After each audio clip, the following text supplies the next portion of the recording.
अर्थशास्त्र। आज सबसे पहले हम लोग अर्थशास्त्र के अर्थ को समझते हैं, मीनिंग को समझते हैं। अर्थशास्त्र का मीनिंग क्या होता है। तो सबसे पहले अर्थशास्त्र जो एक सामाजिक विज्ञान है, एक सोशल साइंस है। ये जो है एक सोशल साइंस सब्जेक्ट है अर्थशास्त्र, और जिसका एक ब्रांच है सोशल साइंस का जो ब्रांच है अर्थशास्त्र है। सोशल साइंस का एक ब्रांच है अर्थशास्त्र।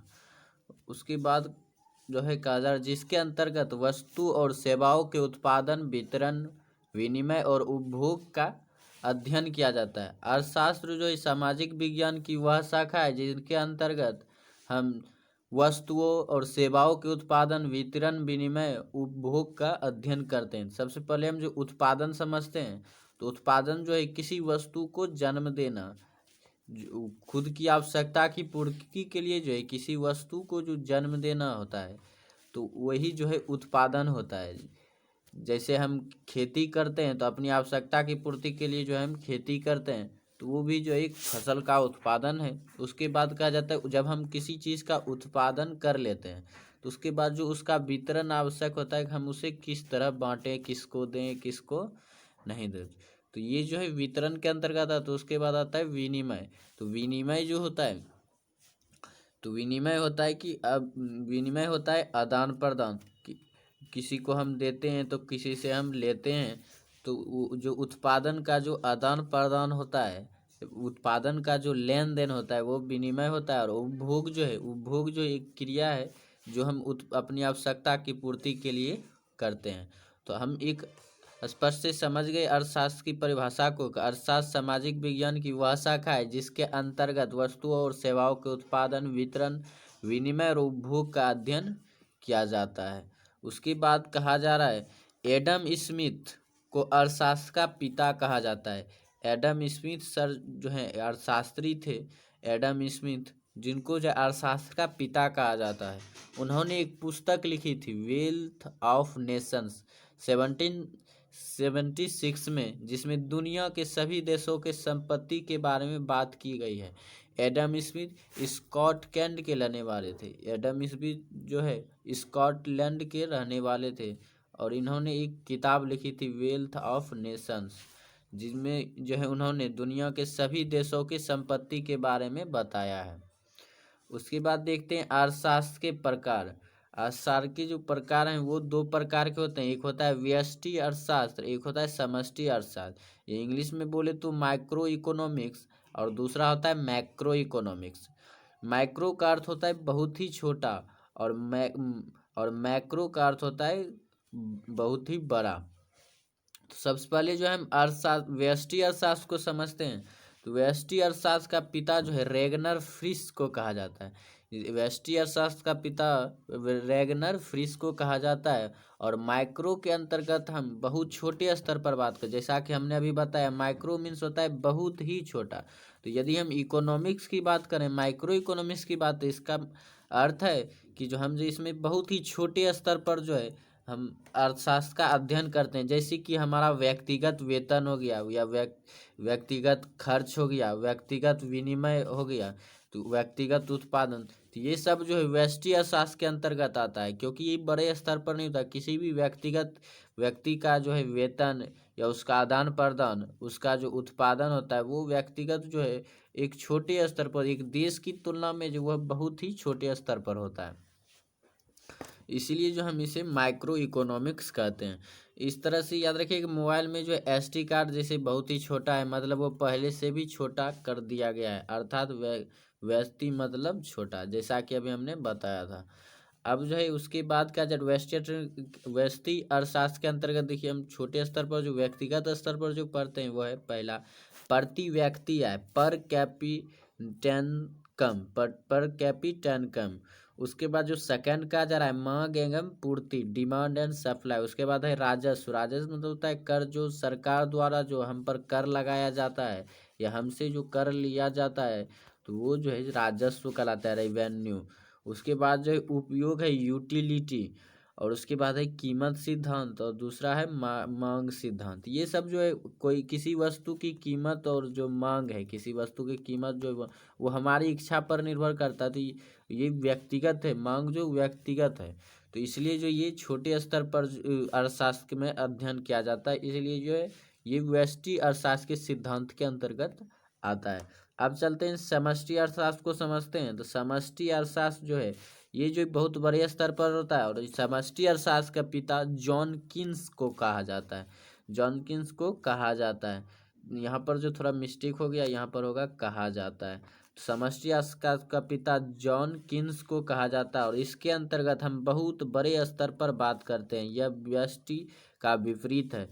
जिस तरह हमने अभी बताया था, माइक्रो मीन्स होता है बहुत ही छोटा, अति सूक्ष्म, और मैक्रो मीन्स होता है बहुत ही बड़ा। तो मैक्रो की तुलना में माइक्रो जो है बहुत ही बड़ा होता है। जितना माइक्रो छोटा है तो होता है, उतना ही अधिक जो है मैक्रो बड़ा होता है। ये जो है तो वही है कि मैक्रो इकोनॉमिक्स। तो इसमें जो राष्ट्रीय स्तर, यहाँ पर जो पहले था व्यष्टि में था प्रति व्यक्ति है, जो कि एक व्यक्तिगत स्तर पर होता है, बहुत ही छोटे स्तर पर होता है। लेकिन राष्ट्रीय है एक पूरे देश के स्तर पर होता है, जो बहुत ही बड़ा होता है। उसके बाद है योजना। एक योजना भी जो है एक समाज के तौर पर जो है एक समाज के लिए होता है, एक देश के लिए जो है बहुत बड़ा होता है। उसके बाद होता है कर। जो सरकार जो हम पर टैक्स लगाती है वो है कर। और उसके बाद जो है बजट।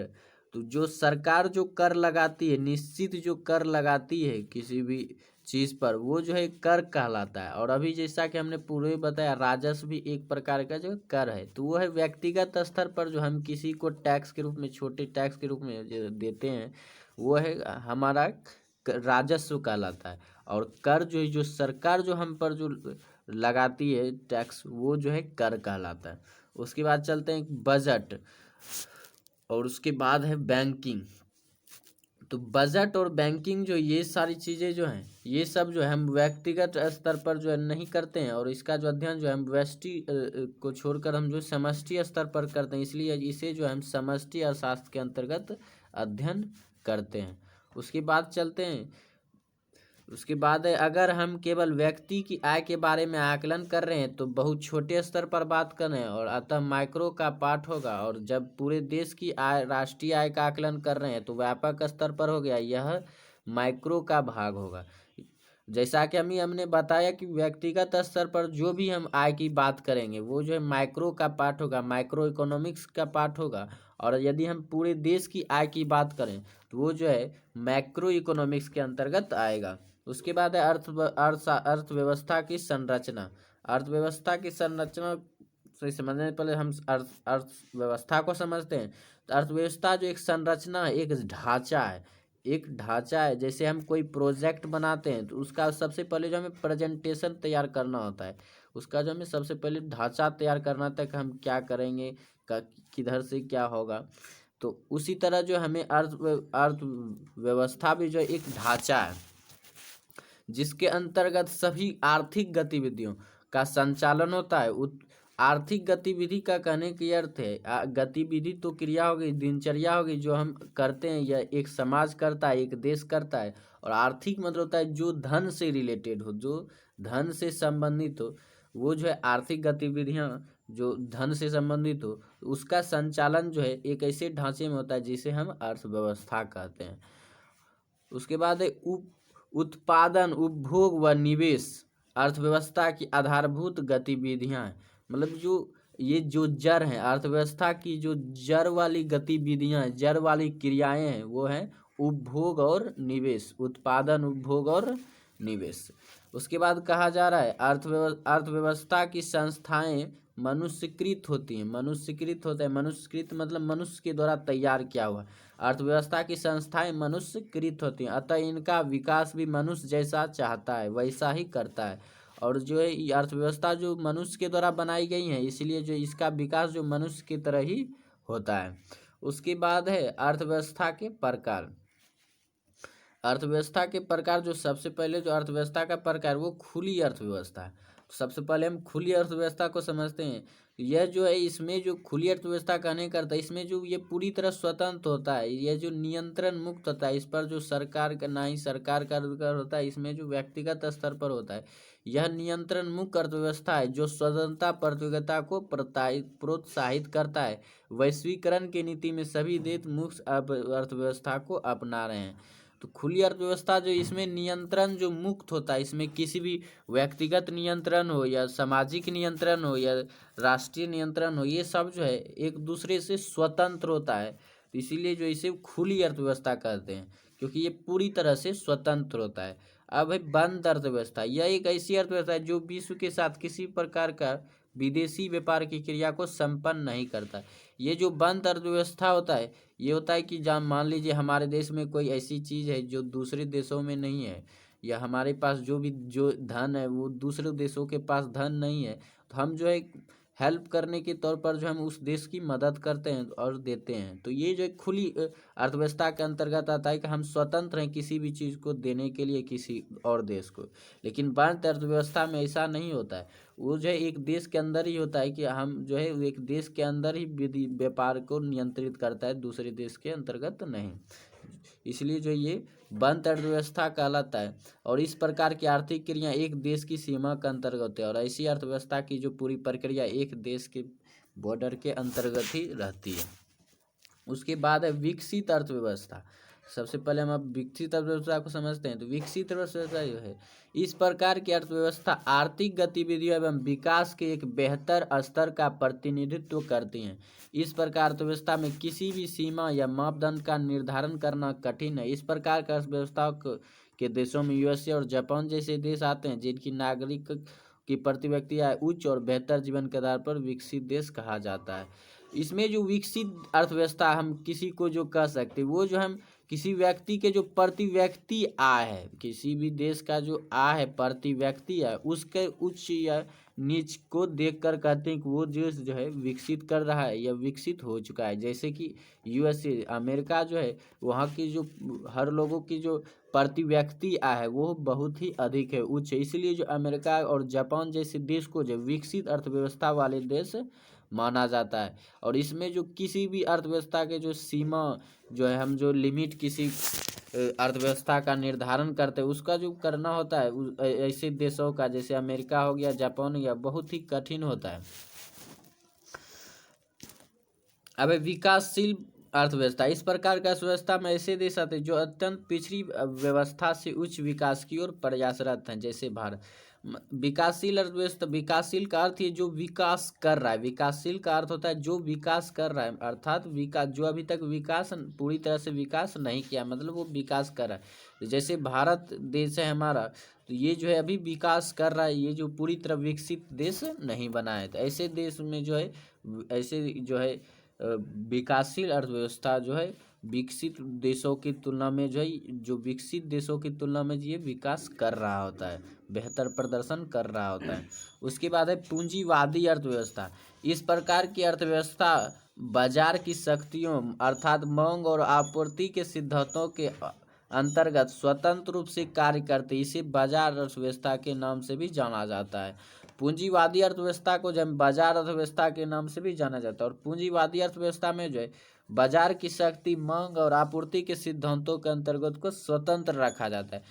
पूंजीवादी अर्थव्यवस्था में जो व्यक्ति का जो मांग है उसे स्वतंत्र रखा जाता है, आपूर्ति के सिद्धांतों को स्वतंत्र रखा जाता है। जैसे हम कह सकते हैं, जैसे हमारा देश भारत है, इसमें जो बहुत सारे ऐसी चीज़ें हैं जिसमें जो है सरकार जो है एक जो है कीमत का जो लिमिट लगा दिया जाता है कि ये वस्तु जो है 10 रुपये से ज़्यादा में कोई नहीं बेच सकता।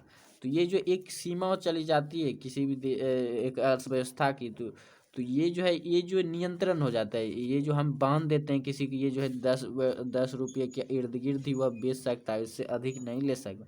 तो ये जो है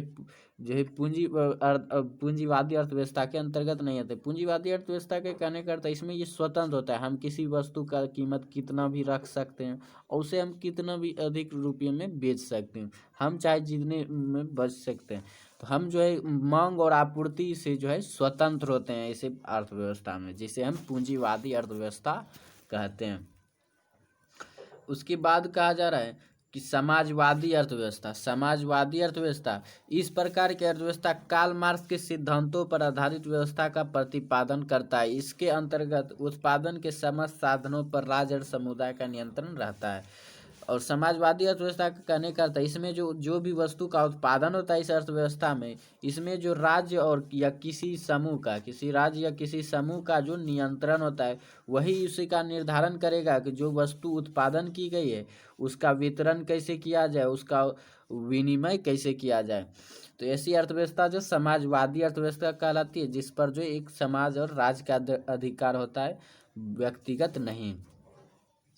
अब है मिश्रित अर्थव्यवस्था। इस प्रकार की अर्थव्यवस्था में समाजवादी एवं पूंजी अर्थव्यवस्था का मिश्रण होता है। आर्थिक संसाधनों के महत्वपूर्ण भाग पर राज्य का नियंत्रण होता है, उसी के साथ निजी क्षेत्र का विकास अवसर प्राप्त होता रहता है, जैसे भारत।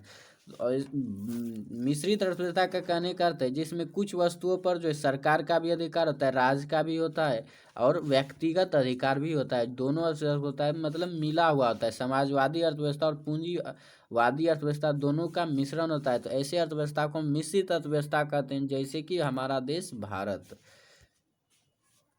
उसके बाद है अर्थव्यवस्था के क्षेत्र। अर्थव्यवस्था के क्षेत्र जो है वो कुल 3 प्रकार से होते हैं। सबसे पहले जो हम अर्थव्यवस्था के क्षेत्र को समझते हैं, तो अर्थव्यवस्था को क्षेत्र को समझते हैं। कहा जा रहा है केंद्रीय सांख्यिकी संगठन द्वारा अपनी राष्ट्रीय आय की पहली श्रृंखला में भारत अर्थव्यवस्था को 13 क्षेत्रों में विभाजित किया गया था, परंतु केंद्रीय सांख्यिकी संगठन ने अपनी द्वितीय श्रृंखला में 1966 से 67 में जारी की गई थी, जिसमें भारतीय व्यवस्था को 3 क्षेत्रों में बांटा गया था, प्राथमिक, द्वितीयकम, तृतीयक क्षेत्र में। तो सबसे पहला जो केंद्रीय सांख्यिकी संगठन द्वारा जो है सबसे पहला जो राष्ट्रीय आय का पहला प्रदर्शन किया गया था भारतीय अर्थव्यवस्था का, उसे 13 क्षेत्रों में बांटा गया था। लेकिन जो 1966 में जो फिर दूसरा जो श्रृंखला निकला राष्ट्रीय आय का, तो उसमें जो क्षेत्र को, जो भारत के अर्थव्यवस्था क्षेत्र को जो 3 भागों में बांटा गया, प्राथमिक क्षेत्र, द्वितीयक क्षेत्र और तृतीयक क्षेत्र। तो प्राथमिक क्षेत्र में जो कृषि क्षेत्र, वन क्षेत्र, मत्स्य क्षेत्र, खाने पीने वाले क्षेत्र को या प्राकृतिक संसाधन को शामिल किया गया। और जो है और इनसे द्वितीय क्षेत्र के लिए कच्चा माल प्राप्त होता है। तो कहा जाता है कि जो कच्चा माल है, किसी भी क्षेत्र का जो कच्चा माल है वो जो है प्राथमिक क्षेत्र के अंतर्गत आता है। तो द्वितीय क्षेत्र में जो फिर है वो जो है जैसे हम किसी औद्योगिक क्षेत्र को लाते हैं जिसमें वस्तु का उत्पादन होता है, तो ये जो वस्तु का उत्पादन क्षेत्र जो है ये जो है द्वितीय क्षेत्र के अंतर्गत आता है, और उत्पादन के लिए जो कच्चा माल चाहिए वो प्राथमिक क्षेत्र के अंतर्गत आता है। उसके बाद है तृतीय क्षेत्र। तृतीय क्षेत्र इसमें कहा जा रहा है तृतीय क्षेत्र, इस क्षेत्र में परिवहन, शिक्षा, होटल, भंडारण, संचार और सामुदायिक व्यक्तिगत सेवाएं शामिल होती हैं, इसे सेवा क्षेत्र कहते हैं।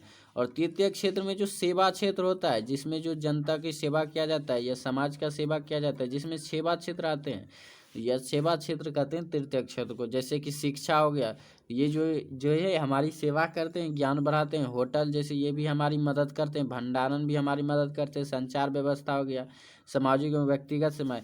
तो तृतीय क्षेत्र में जो सेवा क्षेत्र आते हैं। तो ये थी कुल अर्थव्यवस्था की मूल जड़ें जो आज हमने आपको बताया है। तो यदि ये वीडियो आपको पसंद आया है और यदि ये वीडियो आपको समझ में आई हो, तो अगले वीडियो के लिए आप इस चैनल को सब्सक्राइब करें, लाइक करें और दोस्तों में शेयर ज़रूर करें।